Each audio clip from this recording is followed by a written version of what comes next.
Mr. Paul Butler is the Albert Brick Professor at Georgetown University Law Center, where he specializes in criminal law and race relations. Professor Butler is also the author of the book, Let's Get Free, A Hip-Hop Theory of Justice and Chokehold, Policing of Black Men. Mr. Butler received his JD from Harvard Law School and his BA from Yale University. Mr. Butler, you may begin. Chairman Nadler, Ranking Member Jordan, honorable members of the committee, thank you for this opportunity to testify. Mr. Floyd and Ms. Underwood Jacobs, I'm so sorry for your loss. May the memory of your brothers, the memory of the other martyrs, be a blessing to the people all over the country, all over the world who are rising up in what Martin Luther King called the beautiful struggle for equal justice. There has never, not for 1 minute in American history, been peace between black people and the police. And nothing since slavery has sparked the level of outrage among African Americans as when they feel under violent attack by the police.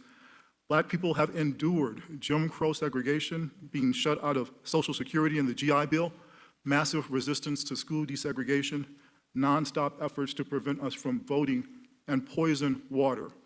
But the rare times black people have set aside traditional civil rights strategies and instead have risen in the streets, destroyed property, and resisted symbols of the state has been because of something that the police have done. Watts in '65, Newark in '67, Miami 1980, LA 1992, Ferguson 2015, Baltimore 2016, Minneapolis in 2020.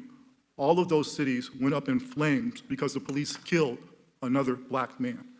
Unlawful violence is never acceptable, either as a misguided approach of a few or as an abuse of the power and trust we place in law enforcement officers. The main problem is not bad apple cops. Officers have difficult jobs and many serve with honor and valor. Still, almost every objective investigation of a police department finds that police, as policy, treat African Americans with contempt. The police kill, wound, pepper spray, beat up, detain, frisk, handcuff, and use dogs against black people in circumstances in which they do not do the same to white people. When armed agents of the state are harming American citizens in our name, we the people must ask why. In the past 2 weeks, we've seen acts of grace and bravery by police officers. Cops in New York took a knee. In Houston, Chief Acevedo arranged for an honor guard to accompany Mr. Floyd's body when he came home. Unfortunately, we have also witnessed these past 2 weeks police officers commit deplorable acts of violence against the citizens they've sworn to serve and protect. In New York, officers drove 2 large police vehicles into a crowd of protesters. In Atlanta, officers broke the window of a car, dragged out 2 college students, and shot them with a stun gun in Buffalo. A police officer knocked a 75-year-old man to the ground, but what happened next was just as bad. When 2 officers were disciplined for that criminal conduct, 57 other officers quit the squad in protest. President Obama's task force on policing decried the warrior mentality present among too many law enforcement officers. In Buffalo, the nation saw warriors on steroids. African American and Hispanic people disproportionately bear the cost. Blacks are about 20% of the population of Minneapolis, but 60% of the people who cops use violence against. The result is that there are more black people in the criminal legal system today than there were slaves in 1850. When I mentioned to a young man I mentor that if he attended protests, he should wear a mask, he said he certainly would try. But he wanted me to know that as a young black man, he has a greater risk of dying from police violence than from the coronavirus. According to the National Academy of Science, 1 in 1,000 African American men and boys will be killed by the police. What African Americans need to realize equal justice under the law is for selective enforcement and police brutality to end. We need the police to stop killing us, to stop beating us up, to stop arresting us in situations in which they would not do those things to white people. The Justice in Policing Act is a common sense reform. Among other things, it requires cops to be trained on understanding racial bias.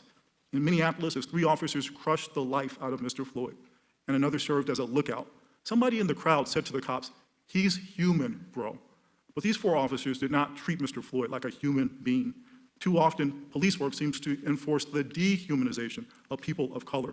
Understanding the history and reality of racism in the United States will make our men and women in blue more effective officers. In the end, this hearing is about the legitimacy and sustainability of our democracy. No justice, no peace is not a threat. It is simply a description of how the world works. The multiracial, multi-generational demonstrations that have risen up all over the United States reflect the wonderful diversity of our great nation and the potential of ordinary citizens to make our country live up to its highest ideals. The Justice and Policing Act of 2020 heralds the urgency of transformation and the promise for all Americans of equal justice under the law.